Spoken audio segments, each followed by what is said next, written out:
Le projet que nous avons choisi consiste en la classification de films selon les résumés, le but étant de les classer par genre. Donc pour réaliser ce projet, nous sommes séparés en 3 binômes, chacun ayant une partie interface graphique, une partie pré-processing et une partie classifieur. Donc tout d'abord, la partie interface graphique. Elle va nous servir à représenter nos données ainsi que nos résultats. Par exemple, ici, nous pouvons voir un histogramme qui représente le nombre d'exemples par genre qu'il y a dans les données d'apprentissage, ou encore la courbe d'apprentissage sur les données d'apprentissage ainsi que sur les données de test afin de regarder nos résultats. Ensuite, la partie pré-processing.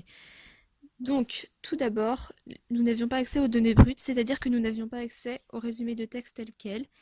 Nous avions accès à des données déjà pré-processées, c'est-à-dire que nous avions un mot représenté par son index associé à une valeur qui était la valeur de son poids. Les données auxquelles nous avions accès étaient donc des données au format libsvm pour données sparses.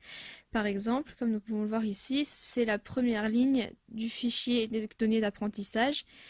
Elles sont sous la forme où un index est associé à une valeur, l'index étant un mot et la valeur étant son poids, comme vous pouvez le voir ici.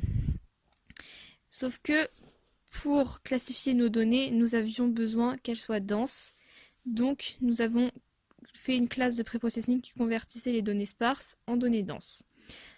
Enfin, le classifieur. Donc, tout d'abord, nous sommes dans un cas d'apprentissage supervisé. Donc, c'est-à-dire que pour les données d'apprentissage, nous avons accès aux labels.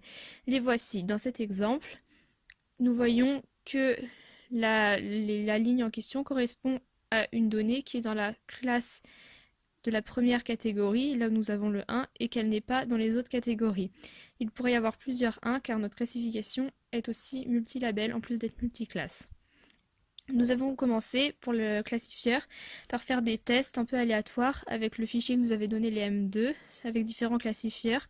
Comme vous pouvez le voir ici, celui qui a obtenu les meilleurs résultats était le classifieur Bernoulli, avec comme paramètre alpha à 0,0043. Nous avons donc utilisé ce classifieur que nous avons mis dans un pipeline afin de relier toutes les classes ensemble. Et nous avons aussi utilisé, comme on voulait, une voting class qui nous retournait le meilleur classifieur afin d'obtenir les meilleurs résultats. Cependant, nous avons eu des petits problèmes avec cela. Ça ne marchait pas exactement comme on voulait, mais comme vous pouvez le voir dans les résultats que nous avons obtenus, nous sommes classés premiers sur le leaderboard sur Codalab.